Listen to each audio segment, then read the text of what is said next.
शुरुआत करते हैं दोस्तों आज के न्यूज़पेपर के हम भूगोल वाले हिस्से में मैप के साथ। मैप के अंतर्गत आज हम देखने वाले हैं एशिया में, पार्टिकुलरली सीरिया की बात करेंगे। टर्की और सीरिया दो ही ऐसे प्रमुख देश हैं जो कि सबसे ज़्यादा प्रभावित हैं अभी हाल ही में जो भूकंप आया है। गाजियानटोप टर्की की एक जगह है, उसको हमें याद रखना, अपने दिमाग में बैठा के रखना है। कभी भी मैप पर आधारित क्वेश्चन पूछा जाएगा तो उसको सही जोड़ी के रूप में पूछा जा सकता है कि ये जगह कभी चर्चा में थी, किस देश से ये रिलेटेड है, तो इसका सही आंसर है टर्की से। इसके बाद न्यूज़ में आ सकता है सीरिया, क्योंकि सीरिया का कुछ हिस्सा जो कि वो जो एपी सेंटर था गाजियानटोप, उस जगह के किनारे जो सीरिया के शहर पड़ रहे थे, वो शहर प्रभावित हुए हैं भूकंप के प्रभाव से। 7, 7.5 की मैग्नीट्यूड वाला भूकंप आया था। अब आप सोच सकते हैं कि कितना तेज था, और आपने वीडियो भी ज़रूर देखे होंगे। बिल्डिंगें किस प्रकार से गिरी हैं, जैसे बम से उड़ाया गया। तो इसीलिए ये चीज़ महत्वपूर्ण हो जाती है। और आज हम देखेंगे सीरिया के मैप को। तो सीरिया पड़ता है एशिया महाद्वीप में। अब चूंकि यदि इसकी लोकेशन को हम देखें तो पश्चिम में, एकदम आप पश्चिम की तरफ में चले जाइए तो पश्चिम में लोकेटेड है सीरिया। एक तरफ तो इसके मतलब सीरिया से यदि हम पश्चिम की तरफ में जाते हैं तो मेडिटेरियन सी पड़ता है, भूमध्य सागर पड़ता है। ठीक है, बाकी इस तरफ से यदि पूर्व की तरफ से देखें तो लैंड से लॉक्ड है ये, ज़्यादातर देशों के साथ में इसकी सीमाएं साझा होती हैं। वहीं एशिया की यदि हम बात करें तो एशिया और यूरोप दोनों कैसे करके अलग हैं, यूराल माउंटेन के द्वारा यूरोप अलग हो जाता है। इसके अलावा ये फिर कैस्पियन सागर है। कैस्पियन सागर भी जो है एशिया और यूरोप को अलग कर दे रहा है। यहीं कहीं पर जो है काकसस माउंटेन है। काकसस माउंटेन भी यूरोप को एशिया से अलग करने का काम करता है। पूरी पृथ्वी में हम जानते हैं कि 7 कॉन्टिनेंट्स हैं, और जो एशिया है लार्जेस्ट माना जाता है, चाहे वो एरिया हो चाहे वो पॉपुलेशन हो, दोनों के मामले में। अब हम बात कर रहे हैं सीरिया की।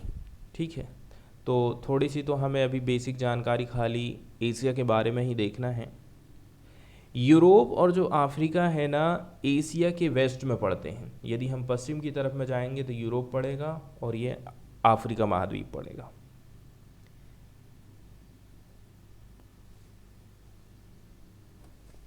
अब अगला जो मैप यहाँ पर प्रस्तुत किया गया है, यहाँ पर हमको फिजिकली भी और पॉलिटिकल भी दोनों टाइप की जानकारी यहाँ से हमारी हासिल हो जाती है। जैसे कि सीरिया कौन कौन से देशों के साथ में अपनी बाउंड्री को साझा करता है। पूर्व की बात करें तो काफ़ी बड़ा हिस्सा देख रहे हैं इराक के साथ में अपना साझा करता है ये। और सीरियन डिज़र्ट इराक और सीरिया पे फैला हुआ है। बात यदि हम करें नॉर्थ की तरफ में जाएं तो नॉर्थ की तरफ में हम देखते हैं टर्की के साथ में काफ़ी लंबी बाउंड्री को ये शेयर करता है। और फिर यदि हम पश्चिम की तरफ में जाते हैं तो पश्चिम में काफ़ी बड़ा हिस्सा मेडिटेरियन सी के साथ में लगा हुआ है। फिर लेबनान आ जाता है, लेबनान के साथ बाउंड्री सी साझा हो रही है। फिर आ जाता है इजराइल, इजराइल के बाद जॉर्डन लग जाता है। नीचे साउथ की तरफ यदि हम जाएंगे तो जॉर्डन के साथ में अपनी बाउंड्री को ये शेयर करता है। गोलन हाइट यूपीएससी के द्वारा पूछा गया था, इसलिए गोलन हाइट्स को भी हमें ध्यान में रखना है कि कहाँ पर ये लोकेटेड है। भूमध्य सागर किधर पर पड़ेगा इसके, तो पश्चिमी और नॉर्थ और पश्चिम की तरफ में ये लोकेटेड है। सीरिया का कुछ हिस्सा हमें ऊंचा भी दिखेगा, कुछ हिस्सा हमें समतल दिखेगा, और कुछ हाइटेड वाला एरिया भी हमें दिखेगा, जैसे कि पठारी एरिया। तो सीरिया में हमें कुछ महत्वपूर्ण माउंटेन देखने को मिलते हैं, जैसे कि एंटी लेबनान माउंटेन्स, काफ़ी बड़े एरिया में ये फैले हुए हैं। ठीक है, पश्चिम की तरफ में है ये। फिर थोड़ा सा हम सेंट्रल वाले हिस्से की तरफ में जाते हैं सीरिया के, तो बिशरी माउंटेन्स लोकेटेड है। जो चीज़ सबसे ज़्यादा प्रभावित हुई है वो है अलेप्पो। ठीक है, अलेप्पो, और यहाँ से क्योंकि गाजियानटोप पास में पड़ता है इसलिए ये एरिया भी पूरा का पूरा प्रभावित हुआ है। फिर बात कर लेते हैं कि यहाँ की फेमस फेमस रिवर कौन कौन सी हैं, तो यूफ्रेटस रिवर, यह आप देख रहे हैं, इराक, सीरिया, और सीरिया होते हुए ये पहुंच गई है कहाँ पर, टर्की पहुंच गई है, काफ़ी दूरी तय करती है। वहीं सीरिया में एक फेमस लेक लोकेटेड है, लेक असद, और एक और रिवर है जो कि यूफ्रेटस रिवर की सहायक रहती है, वो है खाबुर रिवर। तो खाबुर रिवर, यूफ्रेटस रिवर, दो यहाँ की महत्वपूर्ण रिवर हैं। और यहाँ की जो कुछ कुछ फेमस सिटी है, जैसे कि अलेप्पो फेमस है, दूसरी बात डमास्कस फेमस है। तो एंटी लेबनान माउंटेन्स वाला जो एरिया है वहीं पर ये डमास्कस सिटी लोकेटेड है। अब इसके बाद मैप बेस्ड जो कुछ क्वेश्चन पूछे जा सकते हैं वो क्या क्या चीज़ें हैं। अल अजीम पैलेस, मतलब सीरिया की जो कुछ फेमस फेमस जगह हैं ना, उनको भी सही जोड़ी के रूप में यूपीएससी क्वेश्चन पूछ सकता है यदि हम पुराने पैटर्न को उठा करके देखेंगे। तो मैप पर आधारित जो भूगोल के क्वेश्चन आए हैं ज़्यादातर सही जोड़ी के रूप में हमें देखने को मिले, जैसे कि सीरिया की कोई जगह है अलेप्पो, सही जोड़ी के रूप में हमसे पूछ लेगा कि जो अलेप्पो सिटी है, अलेप्पो शहर है, वो कौन से देश से रिलेटेड है। तो ऐसी बहुत सारी जगह हैं सीरिया में जो कि फेमस हैं, ठीक है, जैसे कि यहाँ पर अल आजम पैलेस है।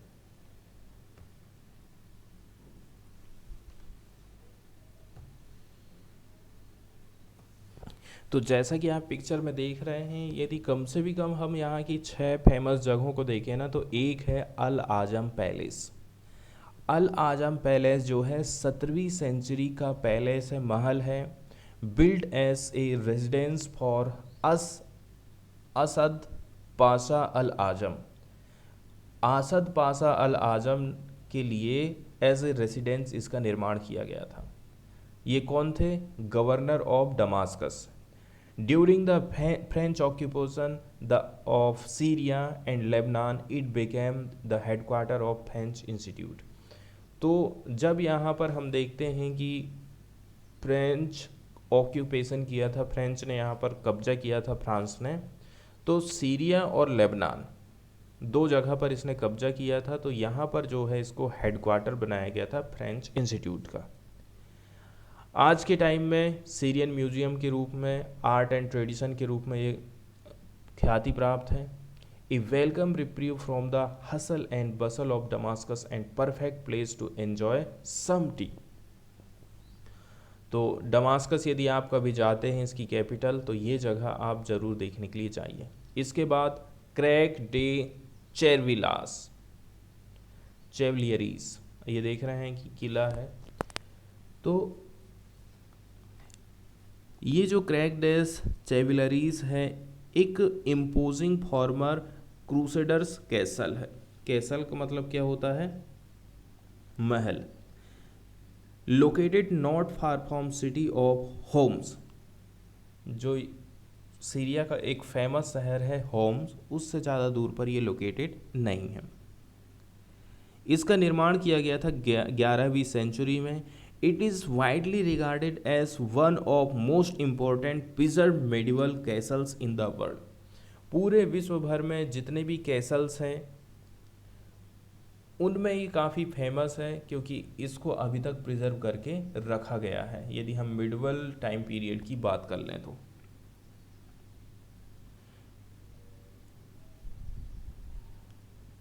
और फिर जहाँ यहाँ से आप देखते हैं कि हमें आसपास वैली का नज़ारा दिखाई देता है, इसलिए काफ़ी सुंदर यहाँ पर हमको नज़ारा दिखता है।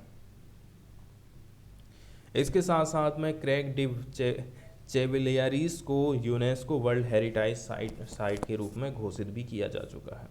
इसके बाद अगले नंबर आ जाती है जैसे कि उमैयाद मॉस्क, ये भी कितने सुंदर है आप देख सकते हैं। इसलिए सीरिया फेमस है कुछ कुछ मेन बातों के लिए।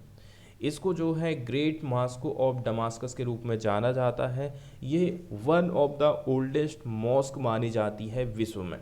इसका निर्माण किया गया था 7वीं सेंचुरी में after the Muslim conquest of Damascus. मुस्लिमों ने जब डमास्कस को जीता था, उसी जीत की खुशी में इसका निर्माण किया गया था। ठीक है। इसके साथ साथ में nowadays it is seen as masterpiece of early Islamic architecture. Islamic architecture के मामले में ये मास्टरपीस आज के टाइम में हमें साबित होती है। दूसरे नंबर की बात, ये जो है ना Damascus old town, Damascus old town का एक हिस्सा है जो आज के टाइम में वर्ल्ड हेरिटेज में लिस्टेड किया गया है। इसके बाद अल हुमैदीन सौक, ये यहाँ का मार्केट वाला एरिया है, ठीक है, लार्जेस्ट सेंट्रल सौक माना जाता है सीरिया में। फिर आ जाते हैं अलेप्पो सिटाडेल, तो अलेप्पो सिटाडेल भी जो है बुरी तरह से प्रभावित हुए हैं भूकंप से।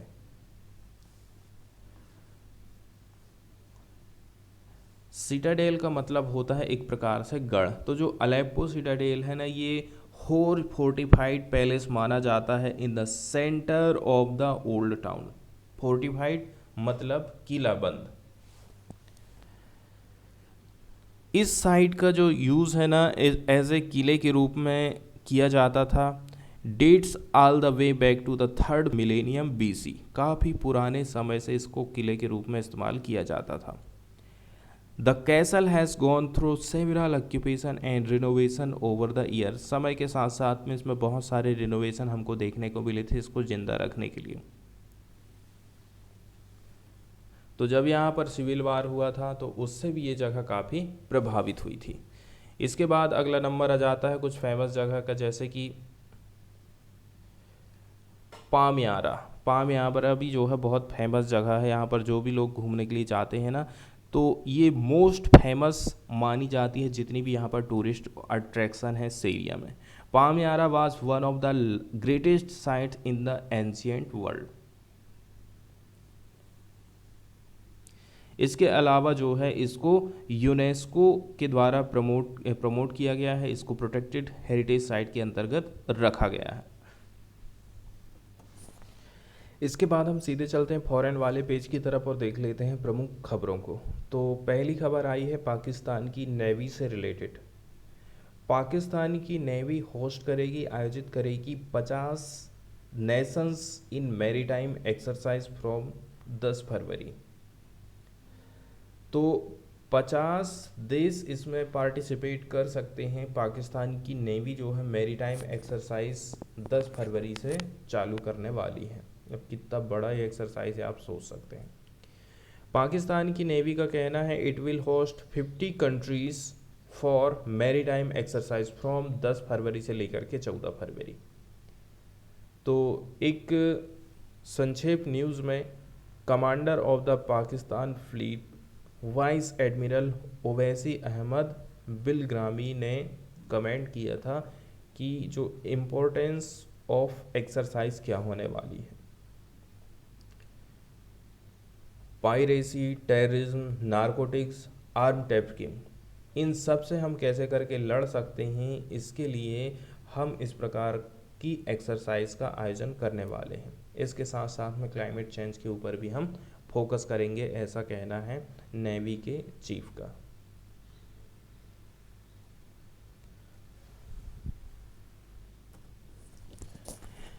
इसके बाद हम चलते हैं बिजनेस वाले पेज की तरफ और बिजनेस से जो खबर आई है वो आई है ड्राफ्ट डिस्प्यूट सेटलमेंट स्कीम से रिलेटेड।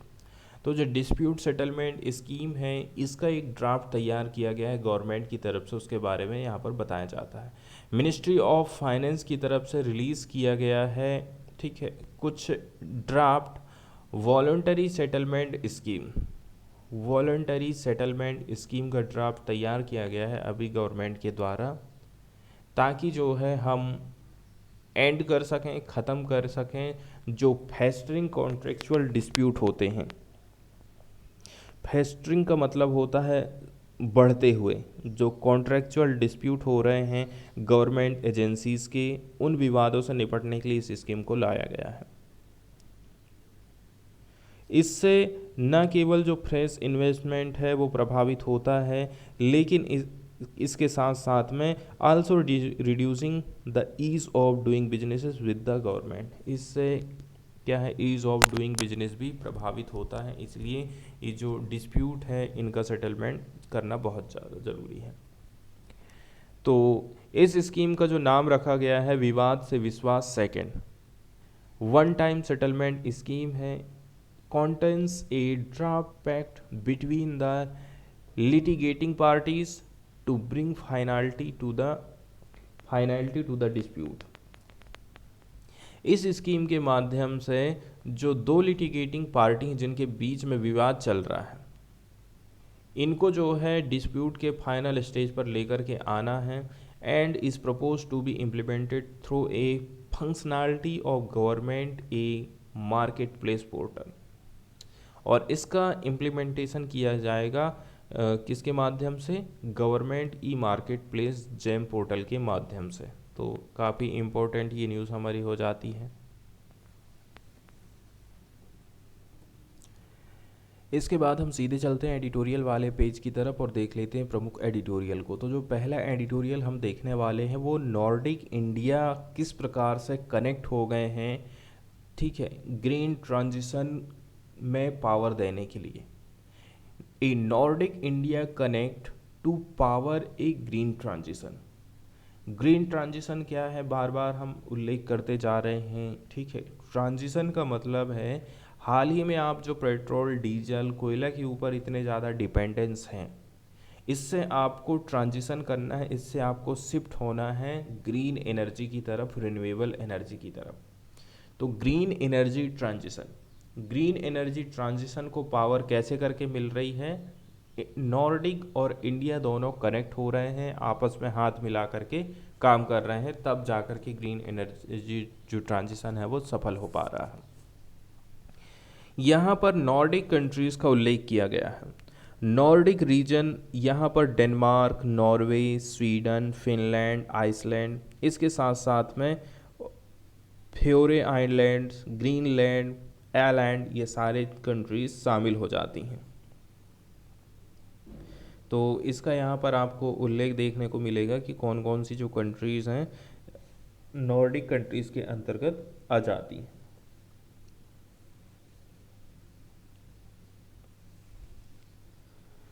तो कौन कौन से देश आ जाते हैं? डेनमार्क, फिनलैंड, आइसलैंड, नॉर्वे और Sweden. The designation include Faroe Island and Greenland, which are autonomous island region of Denmark। इसके साथ साथ में आइलैंड, आइसलैंड और autonomous island region of Finland भी आ जाते हैं। फिनलैंड के अंतर्गत जो द्वीप समूह है, ठीक है, डेनमार्क के अंतर्गत जो द्वीप समूह है वो भी इसके अंतर्गत इंक्लूड किए गए हैं। अब एडिटोरियल में बात करी जाती है पिछले दशक की, यदि हम बात करें पिछले दशकों में हम देखे हैं ये जो नॉर्डिक कंट्रीज़ हैं ये पायनियर बन गए हैं अपने आप में, मतलब कि अग्रणी रहे हैं ग्रीन टेक्नोलॉजी के मामले में। Together the Nordic and India, अब जो नॉर्डिक कंट्रीज़ हैं और जो इंडिया है ये ग्रीन ट्रांजिशन को पावर दे सकते हैं, बढ़ावा दे सकते हैं और वर्ल्ड की जो ज़रूरत है उसको पूरा कर सकते हैं। अब देखिए, हम कह रहे हैं जो हमारा विचार है नॉर्डिक कंट्रीज़ का might evoke different things to an Indians. बताया जा रहा है कि नॉर्डिक देशों के बारे में सोचने से एक भारतीय के मन में अलग अलग बातें आ सकती हैं। Snow, fjord, lakes and northern lights are definitely things we have plenty of, ठीक है। झीलें, कुछ कुछ ऐसी चीज़ें हैं जो कि हमें ये सारी की सारी जो बातें यहाँ पर बताई जा रही हैं ये जो नॉर्डिक कंट्रीज़ हैं यहाँ पर हमको देखने को मिलता है। तो यदि हम लास्ट डिकेड की बात कर लें, we have also been at forefront of developing new green technology. हम इन बातों के लिए फेमस तो हैं ही, इसके अलावा हम फेमस रहे हैं, आगे रहे हैं ग्रीन टेक्नोलॉजी को डेवलप करने में। इसके साथ साथ में कुछ सॉल्यूशन भी हम लेके आए जैसे कि hydrogen, offshore wind, batteries, carbon capture and storage solution. ये सारी की सारी चीज़ें इसेंशियल हैं विश्व के लिए यदि आपको ग्रीन ट्रांजिशन की तरफ में शिफ्ट होना है तो, और अपनी ज़रूरतों को पूरा करना है तो। इसके अलावा बात करी जाती है, देखिए नॉर्डिक्स जो है स्थिर, सुरक्षित, कल्याण आधारित समाज बनाने में भी सफल रहे हैं, जो काफ़ी हद तक अपने निवासियों की ज़रूरतों और इच्छाओं को पूरे करने में सक्षम है। Together the Nordics and India can deliver key technology. इसके बाद जो नॉर्डिक कंट्रीज़ हैं और इंडिया है, दोनों आपस में हाथ मिला करके डिलीवर कर सकते हैं कुछ की टेक्नोलॉजी को, कुछ सॉल्यूशन को, ताकि क्लाइमेट चेंज को हम रोक सकें और बूस्ट कर सकें ग्रीन ग्रोथ को। इसके बाद इंडिया के साथ में किस प्रकार से कनेक्शन किया जाता है उसके बारे में यहाँ पर बताया जाता है। नॉर्डिक इंडिया के समिट का आयोजन किया गया था कोपहेगन में मई 2022 में। तो जो 5 नॉर्डिक प्राइम मिनिस्टर हैं, इसके साथ साथ में इंडिया के प्राइम मिनिस्टर नरेंद्र मोदी, ये एग्री हो गए थे कि हम जो है इंटेंसिफाई कर देंगे cooperation on digitalisation, renewable energy, maritime industry, circular economy. इनके ऊपर जो कोऑपरेशन है उसको हम बढ़ावा देंगे, ऐसी यहाँ पर घोषणा करी जाती है। मिस्टर मोदी ने ठीक है अपने इंटरेस्ट को जाहिर किया था in joint Nordic solution that can support India's green transition. Mister Modi ने इंटरेस्ट जाहिर किया था कि हमें जो है जॉइंट रूप से काम करना पड़ेगा, नॉर्डिक सॉल्यूशन लेकर के आना पड़ेगा, और ये सपोर्ट कर सकता है इंडिया की ग्रीन ट्रांजिशन की तरफ। तो ये हमारे माइंड में भी है। The trade ministers of Norway and Finland, ये करेंटली विजिटिंग कर रहे हैं इंडिया की, ठीक है, 9 और 10 फरवरी की डेट बताई जा रही है। During our visit we aim to showcase the added value to partnership. हम जो है पार्टनरशिप में कुछ वैल्यू को ऐड करना चाहते हैं। इसके साथ साथ में हम इंडिया को अपनी पार्टनरशिप में शामिल करेंगे और हम सीखेंगे जो इम्प्रेसिव इनोवेशन है एंड डिजिटल सॉल्यूशन है जिनको डेवलप किया गया है इंडिया में, तो वो भी हमें कुछ बातें सीखने को मिलने वाली हैं। हमारे साथ में कौन कौन से बिजनेस डेलीगेशन हैं, कंपनी भी हैं, that are leaders within sector, जो कि अपने अपने सेक्टर में लीडर मानी जाती हैं, जैसे clean energy, circular energy, digitalisation, tourism, maritime sector. इनके पास काफ़ी ग्रेट एम्बिशियस है for increased collaboration with India, वो इंडिया के साथ में सहयोग कर सकती हैं। हमारी जो मोस्ट वैल्यूड और रिनाउंड बिजनेसेस हैं वो ऑलरेडी ऑपरेटिंग हो रहे हैं इंडिया में and have made substantial investment, और हमने अच्छा खासा इंडिया में इन्वेस्टमेंट किया है। हमारी जो बिजनेस कम्युनिटी है इंडिया में वो ग्रो होते जा रही है and there are 240 Norwegian and Finnish company in India. आप देख सकते हैं कि हमारे देश में लगभग 250 नॉर्डिक कंट्रीज की कंपनियां काम कर रही हैं। फिर trade links that can grow, trade के लिंक जो है कैसे करके ग्रो हो सकते हैं उसके बारे में भी यहाँ पर चर्चा करी जाती है।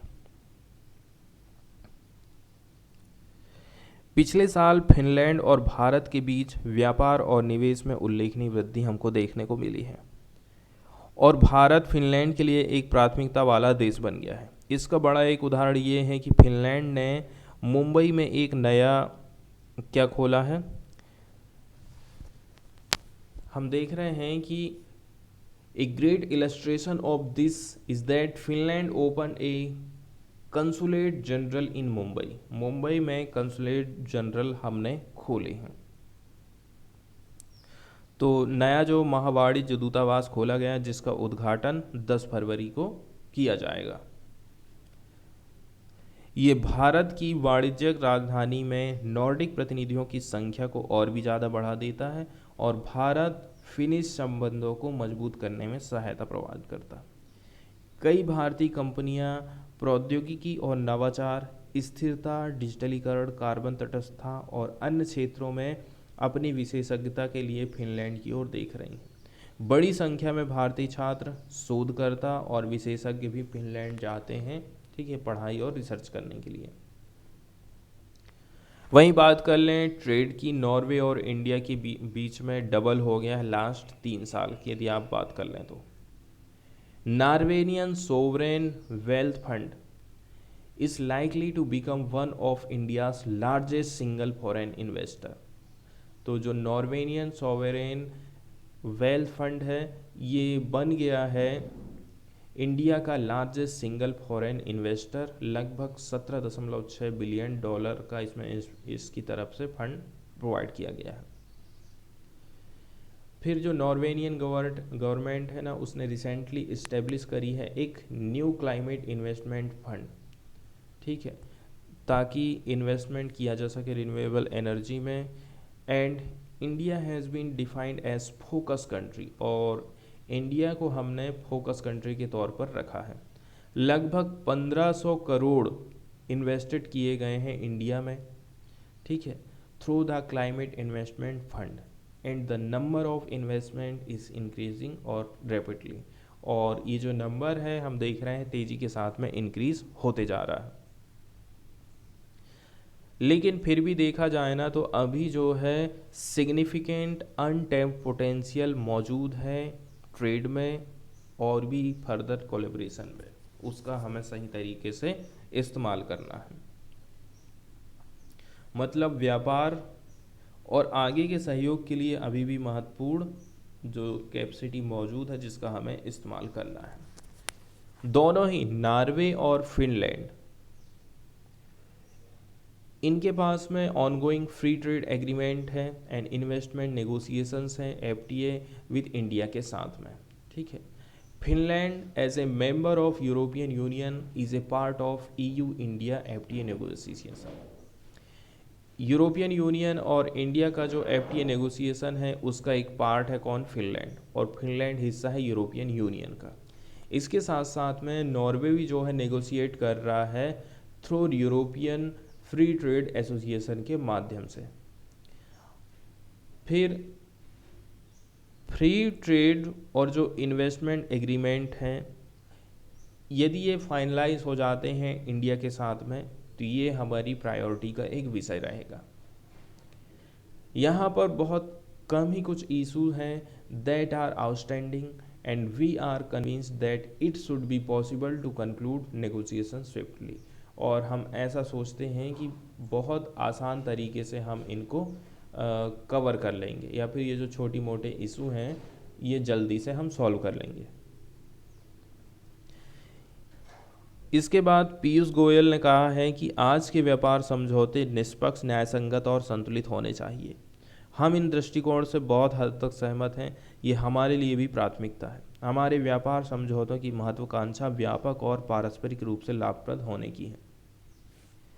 इसके साथ साथ में there is a great deal of कॉम्प्लीमेंट्रीज।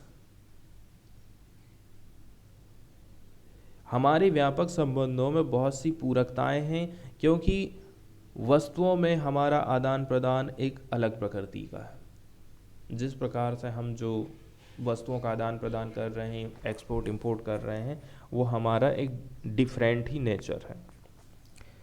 इसके अलावा सेवाओं में, ठीक है, सर्विस सेक्टर में व्यापार महत्वपूर्ण संभावना वाला क्षेत्र है, जैसे कि पर्यटन, शिक्षा, आईटी, ऊर्जा, समुद्री और वित्तीय सेवाओं के साथ साथ में इसमें मैरीटाइम एंड फाइनेंशियल सर्विसेज भी मौजूद हैं।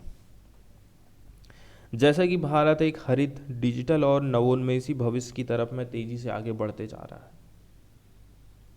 नॉर्डिक कंट्रीज जैसे कि फिनलैंड और वो नॉर्वे जो है खड़े हैं एकदम स्थिर तौर पर, ये शेयर कर रहे हैं एक्सपीरियंस को एंड पार्ट बनना चाहते हैं इंडिया के इस ट्रांजिशन के लिए। चूँकि we are significantly smaller than India population wise, यदि हम देखें तो इंडिया की पॉपुलेशन ज़्यादा है, इस हिसाब से हम छोटे हैं, and are located on the other side of globe, और हम दूसरी तरफ स्थित हैं, पास पास में हम लोकेटेड नहीं हैं। We do have world leading technology, लेकिन हमारे पास जो है वर्ल्ड लीडिंग टेक्नोलॉजीज़ है और एक्सपर्टाइज है कि हम जो है इंडिया को ऑफर प्रोवाइड कर सकते हैं। Technology and innovation that are successful and are scaled up in India can easily be transfer to other part of the world. पहले हम टेक्नोलॉजी इंडिया को देंगे और इंडिया फिर दूसरी जगह को ये टेक्नोलॉजी शेयर कर सकता है। तो together the Nordic and Indian can be power house of the green transition globally. इसलिए हम कह सकते हैं कि न केवल नॉर्वे, फिनलैंड, ठीक है, इंडिया भी बनेगा और जो पूरा विश्व है यहाँ से ग्रीन एनर्जी ट्रांजिशन के मामले में आगे बढ़ पाएगा। तो ये बहुत ही ज़्यादा इम्पोर्टेंट एडिटोरियल है क्लाइमेट चेंज से लड़ाई लड़ने के लिए ग्रीन ट्रांजिशन एनर्जी के मामले में। इसके बाद वाला एडिटोरियल हम देखने वाले हैं सुप्रीम कोर्ट में जो जजों का अपॉइंटमेंट किया जाता है, जजों का एक जगह से दूसरी जगह ट्रांसफ़र किया जाता है, उसके लिए सुप्रीम कोर्ट और हाई कोर्ट में कॉलेजियम सिस्टम काम करता है। कॉलेजियम सिस्टम के अंतर्गत एक सीजीआई रहते हैं, आप सीजीआई को हेड समझ लीजिए सबसे ऊपर। इसके अलावा 4 जो सीनियर मोस्ट जजेस होते हैं वो बैठते हैं कॉलेजियम सिस्टम में। मतलब 5 जजों का एक ग्रुप होता है जिसको हम कॉलेजियम सिस्टम बोलते हैं। अगला चीफ जस्टिस ऑफ इंडिया कौन बनेगा, किस वकील को जज बनाना है, ये जो कॉलेजियम सिस्टम है नाम रिकमेंड करता है किसको, सरकार को। इसके बाद सरकार अपॉइंट करती है किसी भी जज को। सबसे पहले सीजीआई को अपॉइंट किया जाता है, फिर सीजीआई नाम सजेस्ट करता है बाकी के जजों के लिए, तब जा कर के अन्य जजों की नियुक्तियां होती हैं। तो अपॉइंटमेंट के को लेकर के क्या ड्रामा चल रहा है, क्या एलिगेशन गवर्नमेंट की तरफ से लगाए जाते हैं कॉलेजियम सिस्टम के ऊपर, ये सारी बातें यहाँ पर हम देखने वाले हैं। तो हम देखते हैं हाल ही में शब्दों की लड़ाई हो रही है, शब्दों का युद्ध चल रहा है हायर जुडिशरी और पॉलिटिकल एग्जीक्यूटिव मतलब केंद्र सरकार के बीच में। तो यहाँ पर कुछ क्वेश्चन उठकर खड़े होते हैं कि आखिर जज के जो अपॉइंटमेंट है, ठीक है, हाई कोर्ट में और सुप्रीम कोर्ट में किसके पास में पावर है।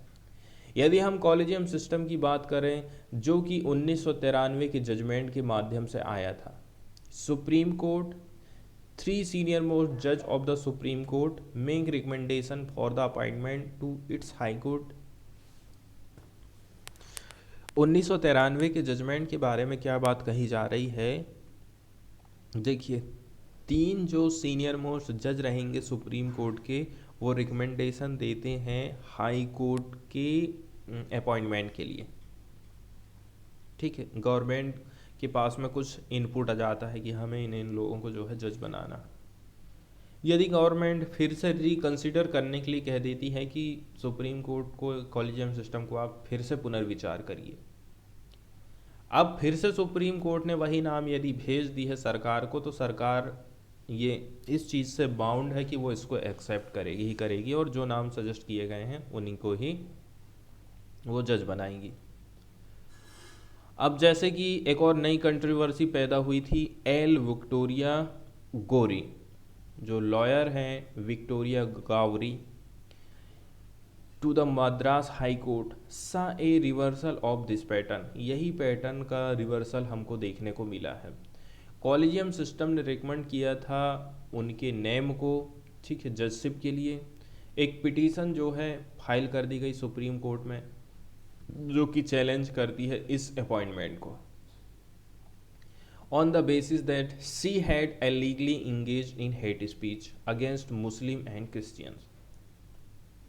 इनके ऊपर ये आरोप लगाया जाता था कि ये जो वकील हैं जिनको आप जज बना रहे हैं ना, ये ऑलरेडी से मुस्लिम और क्रिश्चियन के ऊपर हेट स्पीच के बयानबाजी दिए हैं, इन्होंने हेट स्पीच फैलाया है मुस्लिम और क्रिश्चियन को लेकर के, तो इनको आप कैसे जो है जज बना दे रहे हैं। तो chief justice of India who had the collegium stated that collegium had taken cognise of new material but before anything could be done about it the appointment process was completed। लेकिन अब आप ये बताइए कि सीजीआई ने कहा तो ज़रूर था कि हम जो है हमारे ध्यान में ये सारी बातें हैं, लेकिन जब तक वो कुछ कंसिडर कर पाते इनका अपॉइंटमेंट कर दिया गया था।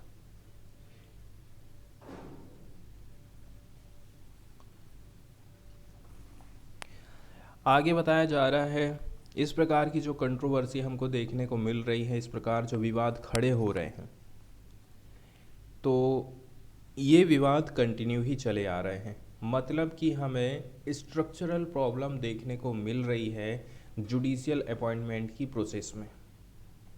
मतलब उसका स्ट्रक्चर में ही कोई ना कोई समस्या है। पहली समस्या ये है कि यहाँ पर पारदर्शिता की कमी है, ओपेसिटी, अस्पष्टता है। हमारे यहाँ का जो कॉलेजियम सिस्टम है, ठीक है, इसको हम कॉन्ट्रास्टेड कर सकते हैं।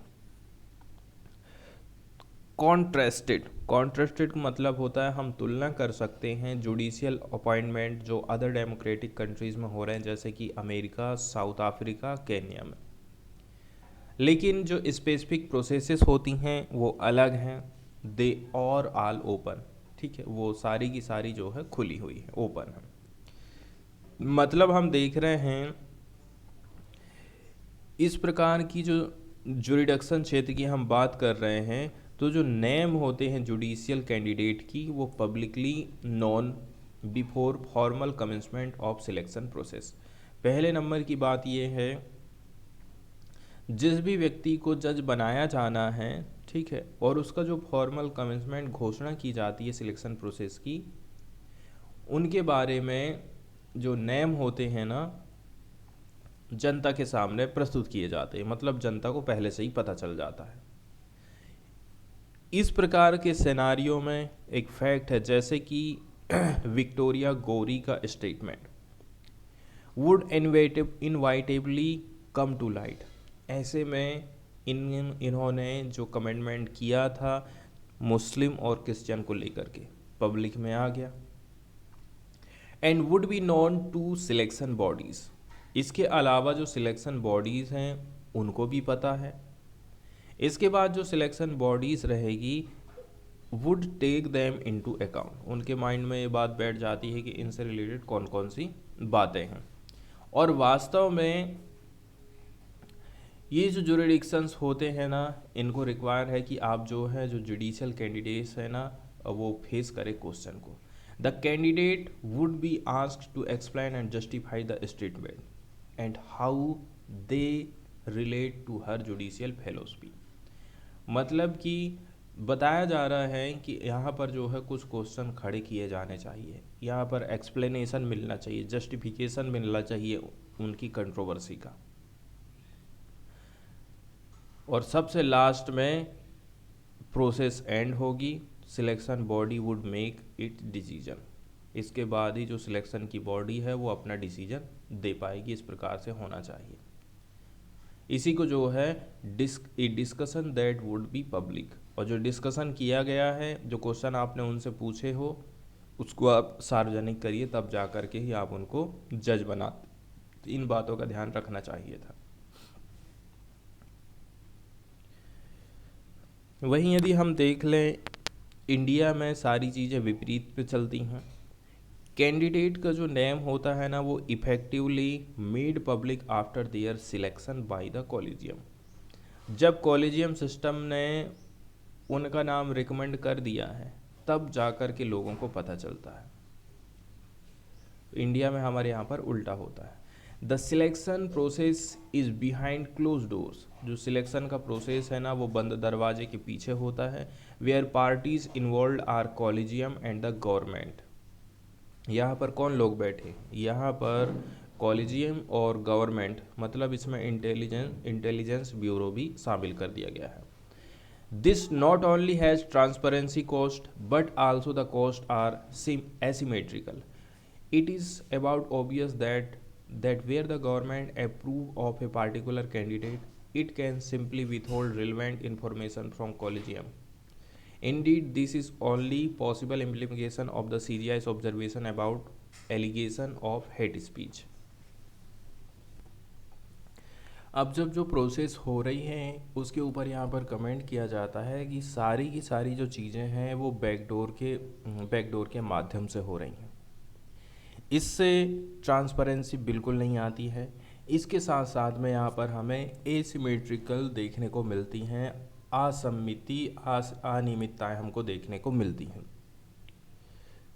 जैसे कि it is but obvious that where the government approve of a particular candidate, जब गवर्नमेंट अप्रूव कर देगी किसी वकील के नाम को, it can simply withhold relevant information from the collegium. लेकिन यहाँ पर दिक्कत ये है, विथहोल्ड करना मतलब कि रोक देना relevant information from the collegium. तो यहाँ से हम देखते हैं कि इसको आसानी से रोका जा सकता है कॉलेजियम सिस्टम के द्वारा। ठीक है, वास्तव में this is the only possible implication from the CGI's observation, और ये कब संभव है, जब CGI इस पर ऑब्जर्वेशन करेगा। ठीक है, हेट स्पीच के मामले में CGI का ऑब्जर्वेशन किया जाना बहुत ज़्यादा ज़रूरी था। ठीक है, इसके बाद क्या होता है, ऐसे में अभी जो प्रेजेंट की सिचुएशन है उस टाइप का माहौल खड़ा हो जाता है। लेकिन by the time that A candidates name is in the public domain, उस टाइम की बात कर रहे हैं हम जब कैंडिडेट का जो नाम है लोगों को पता चल गया है, सार्वजनिक डोमेन में आपने रखे हो। सबसे पहले तो आपको ये करना है, thereby allowing for relevant material to be brought to collegium's notice by public। ठीक है, इसके बाद कॉलेजियम जो है जो भी मटेरियल है उसको पब्लिक के डोमेन में रखता है। The selection has already been made, जबकि सिलेक्शन ऑलरेडी से हो चुका है, तो यहाँ पर गड़बड़ी ये निकल कर के आ रही है।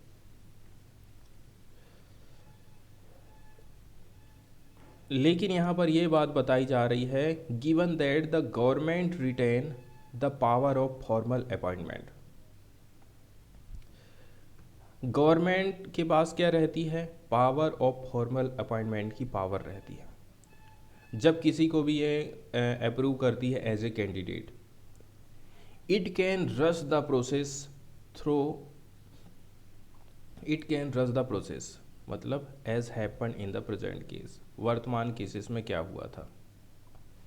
फिर अदर केसेस में क्या होता है, government can exercise A pocket veto, other जो केसेस होते हैं उसमें सरकार वीटो पॉकेट का इस्तेमाल कर सकती, वीटो का इस्तेमाल कर सकती है।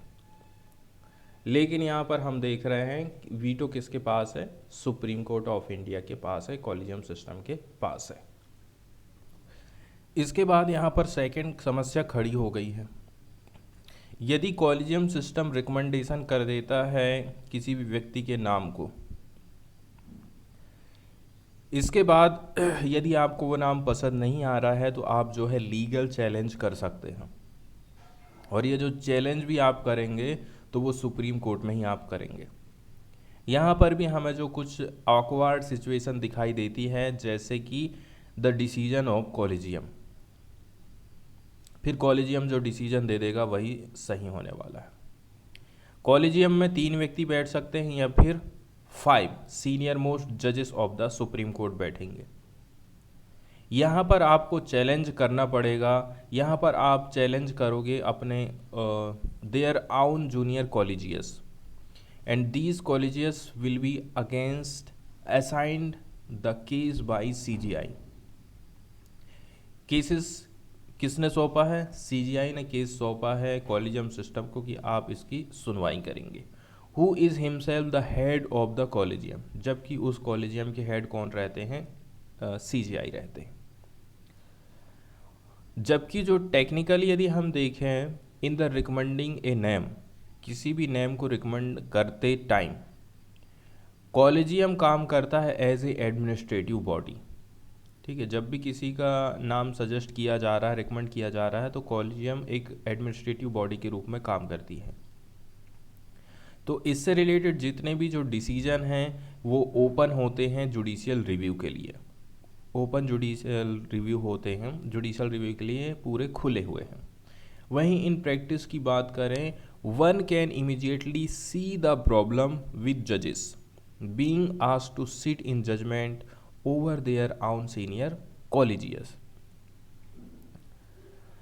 तो बात यही बताई जा रही है कि जो व्यक्ति जज बनने वाला है, ठीक है, उसकी सुनवाई उसके सीनियर मोस्ट कॉलेजियस के माध्यम से होती है यदि उसको चैलेंज किया जाता है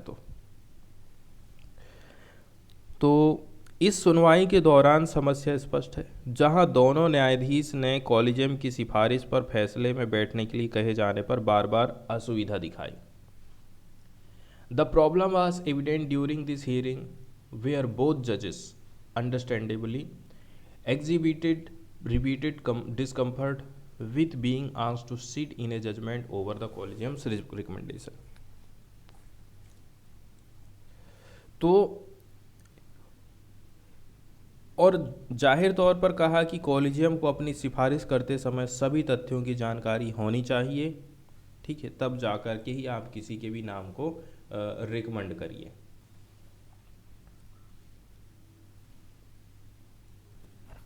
इसके बाद साउथ अफ्रीका का आप एग्जाम्पल देख लीजिए, जहाँ पर जो जुडिशियल अपॉइंटमेंट कमीशन की जो प्रोसीडिंग है, कार्यवाही है, ये क्या काम करती है, जुडिशियल रिव्यू करने का काम करती है। जहाँ पर कोर्ट दिशा निर्देश जारी करते हैं कमीशन को कि आप आपकी जो भी डेलिब्रेशन है, आप जो भी विचार विमर्श किए हैं उसको जनता को बताइए। This is not to suggest that South African appointment process is perfect। हम ये नहीं कह रहे हैं कि साउथ अफ्रीका में जो मेथड अपनाई जा रही है अपॉइंटमेंट को लेकर के वो बिल्कुल परफेक्ट है, लेकिन यहाँ जो सिस्टम मौजूद है वहाँ पर चेक और बैलेंस हमको देखने को मिल जा रहा है। मतलब चेक भी हो जा रही है चीज़ें और बैलेंस भी बना करके वो लोग चल रहे हैं। At the heart of which are the values of transparency and publicity. इससे हमें पता चलता है कि ट्रांसपेरेंसी और पब्लिसिटी को कितना ज़्यादा वैल्यू दिया जाता है। And this can only happen if there is a degree of separation. और ये कब संभव है, जब हमें जो है सेपरेशन देखने को मिलेगा जुडिशियल अपॉइंटमेंट कमीशन और कोर्ट के बीच में। ये दोनों की दोनों जो संस्थाएं हैं ना, वो दोनों अलग होना चाहिए। यही सब बातें हैं जिसके माध्यम से आप चेक कर सकते हैं कि सही व्यक्ति जज बन रहा है कि नहीं बन रहा है, और यहाँ पर आप कुछ करेक्शन भी कर सकते हैं। हालांकि नियुक्ति निकाय, हालांकि जो अपॉइंटमेंट बॉडी है जिसको हम कॉलेजियम कह रहे हैं, या फिर body for constitution of benches है, ठीक है, मतलब सीजीआई का ऑफिस है। इसके अलावा जुडिशियल रिव्यू बॉडी कौन है, सुप्रीम कोर्ट है। ये इफेक्टिवली तरीके से एक है और सेम है, but trying to play different and functionally independent role. लेकिन आप ये ध्यान रख लीजिए, ये जो है अलग अलग रोल प्ले करती हैं, ठीक है, फंक्शनली तौर पर इंडिपेंडेंट रोल प्ले करते हैं। करेक्शन बिकेम्स वेरी डिफ़िकल्ट, और यहाँ पर फिर ना जो भी सुधार है, ये सुधार करना बहुत ज़्यादा कठिन बात हो जाती है।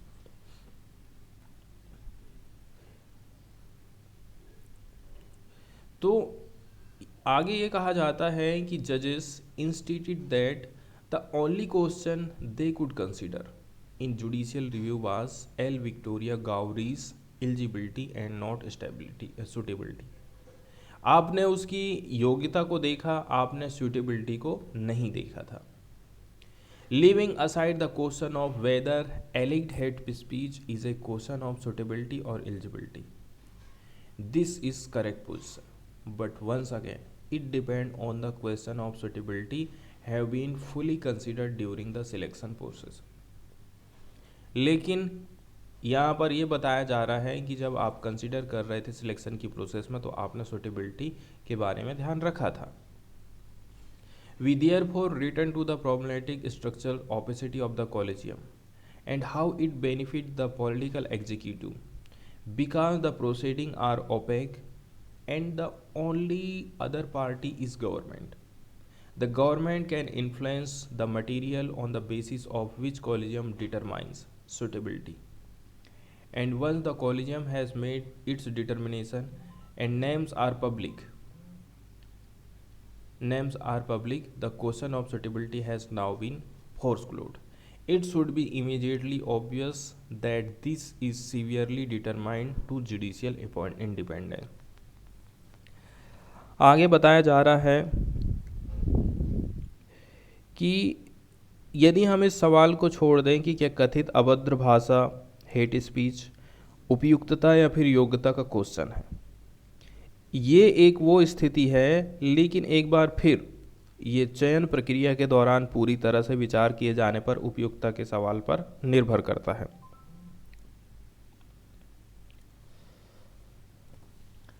और इसके बाद आप एक बात ये भी समझ लीजिए कि सुप्रीम कोर्ट ने जो अपना नाम रिकमेंड किया था उसको यदि वो वापस ले लेता तो इससे जो सुप्रीम कोर्ट की पावर है ना उसको झटका लगता।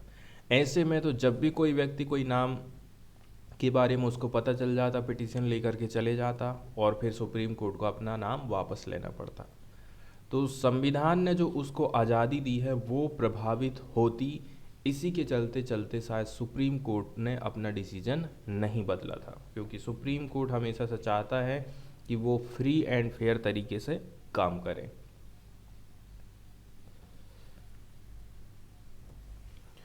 इसके बाद वाली न्यूज़ हम देखने वाले हैं फ्रंट पेज से। Animal welfare board of India, भारतीय जीव जंतु कल्याण board, animal welfare board of India की तरफ से एक न्यूज़ आई है, इसलिए हम इसको डिस्कस कर रहे हैं।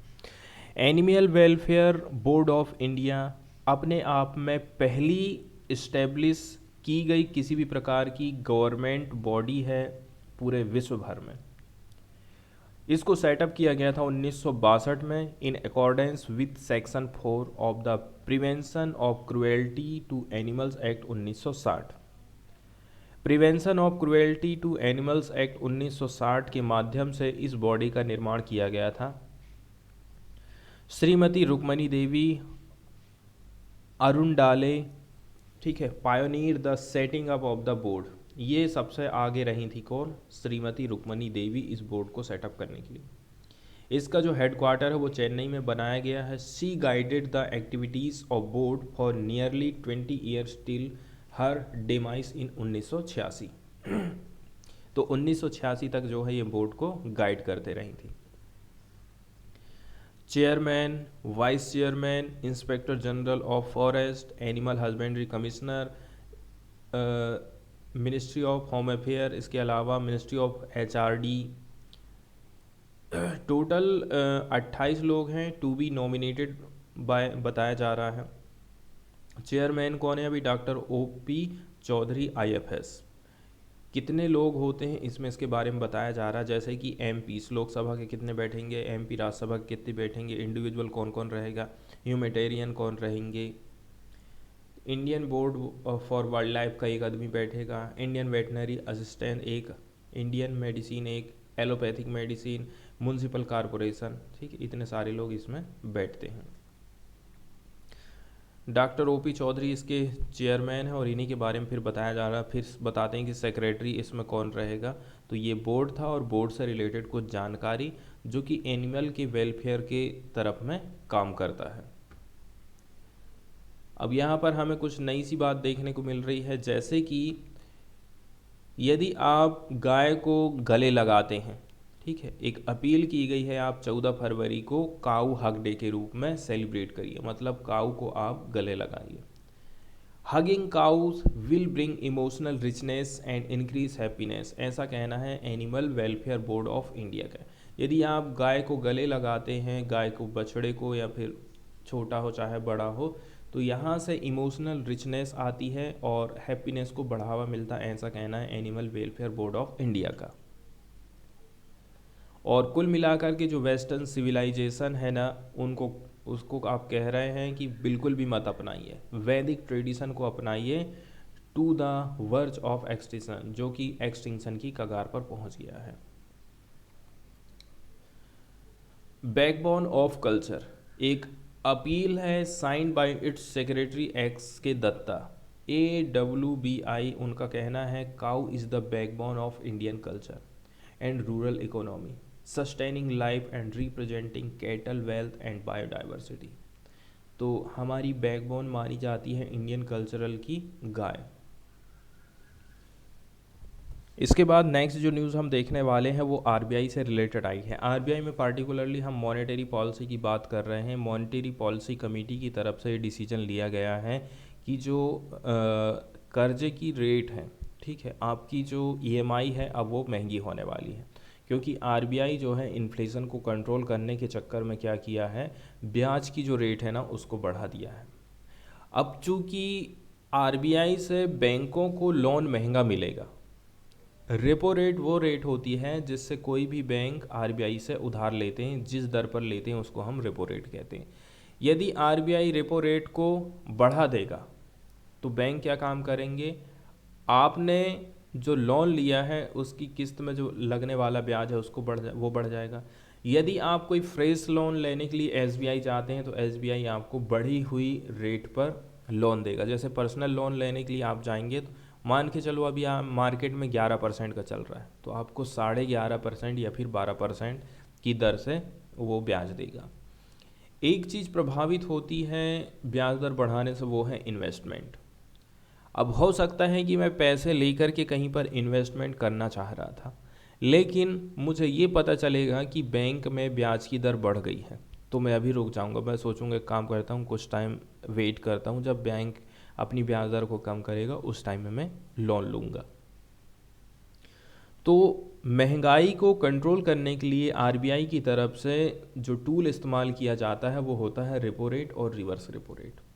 जब भी मार्केट में महंगाई है, मार्केट में महंगाई का मतलब होता है मार्केट में मनी की सप्लाई बढ़ जाना, नोटों की संख्या बढ़ जाना, तो नोटों को वो खींचने का काम करता है अपनी तरफ, ठीक है। कैसे करके, वो ब्याज दर को बढ़ा देता है। आपकी जेब में जो एक्स्ट्रा पैसा है, ठीक है, वो किसके रूप में चले जाता है, आपकी जो किस्त चल रही है, बाइक की किस्त चल रही है या फिर अदर चीज़ की किस्त चल रही है, तो आपकी जेब से पैसा उधर जाना चालू हो जाता है। तो मॉनेटरी पॉलिसी हम किसको बोलते हैं, मॉनेटरी पॉलिसी का मतलब होता है policy of the central bank. किसकी पॉलिसी है, आरबीआई की पॉलिसी है with regard to use of monetary instrument. Monetary instrument का मुझे इस्तेमाल करना है, इसके लिए आरबीआई की जो पॉलिसी है उसको मॉनेटरी पॉलिसी कहते हैं। Under its control to achieve the goals specified in the act. इसके एक्ट में जो गोल निर्धारित किए गए हैं उनको भी अचीव करने का काम करता है। प्राइमरी ऑब्जेक्टिव की यदि हम बात करें आरबीआई की मॉनेटरी की पॉलिसी की, तो वो है मेंटेन करना प्राइस स्टेबिलिटी, ठीक है, और उसके दिमाग में रहता है ग्रोथ। ग्रोथ रुकना नहीं चाहिए, प्राइस स्टेबल होना चाहिए।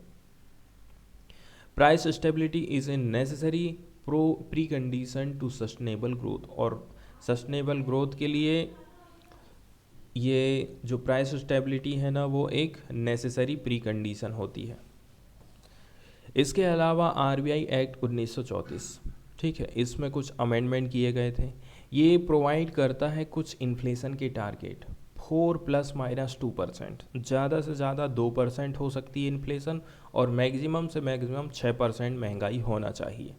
ये लिमिट सेट की गई थी गवर्नमेंट ऑफ इंडिया के द्वारा in consultation with the reserve bank, और इसमें कंसल्ट किसके साथ किया गया था, आरबीआई के साथ में। और कंसल्टेशन होते रहता है वंस इन एवरी 5 ईयर्स, हर 5 साल में इसमें कंसल्टेशन किया जाता है। रेपो रेट क्या होता है, एक ऐसा interest rate which reserve bank provide करता है overnight liquidity to bank, overnight money provide करता है बैंक को against the collateral of government and other approved security. अब बैंक जब आरबीआई के पास तुरंत के लिए, ओवरनाइट के लिए, मनी के लिए जाते हैं, तो उसके लिए आरबीआई रेपो रेट को चेंज कर देता है। पैसे कैसे करके देगा, collateral of government and other approved securities, इनके माध्यम से ही आपको जो है आरबीआई उधार दे सकता है। और इसके लिए लिक्विडिटी एडजस्टमेंट फैसिलिटी प्रोवाइड करी जाती है। रिवर्स रेपो रेट क्या होता है, रिवर्स रेपो रेट के अंतर्गत आरबीआई बैंकों से पैसे उधार लेता है। रेपो रेट में बैंक आरबीआई से पैसे उधार लेते हैं, तो दोनों में विपरीत का संबंध हमको देखने को मिलता है।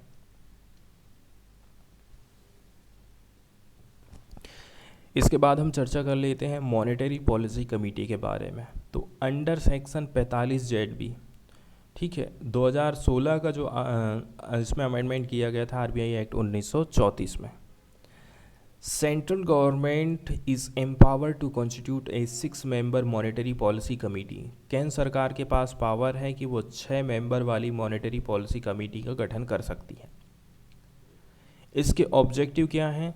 सेक्शन 45 ZB ने कुछ बात कही थी, जैसे कि ये जो मॉनेटरी पॉलिसी कमेटी है ये डिटरमाइन करेगी policy rate required to achieve the inflation target. Inflation के टारगेट को पूरा करने के लिए ये कुछ पॉलिसी रेट निर्धारित करेगी, इसका ये मेन काम रहेगा। और मॉनेटरी पॉलिसी जो भी डिसीजन लेगी वो बैंकों को मानना पड़ेगा, ठीक है, बैंक इसके लिए बाध्य हैं। कंपोजिशन की बात करें तो सेक्शन 45 ZB कहता है कि MPC में 6 मेंबर रहेंगे।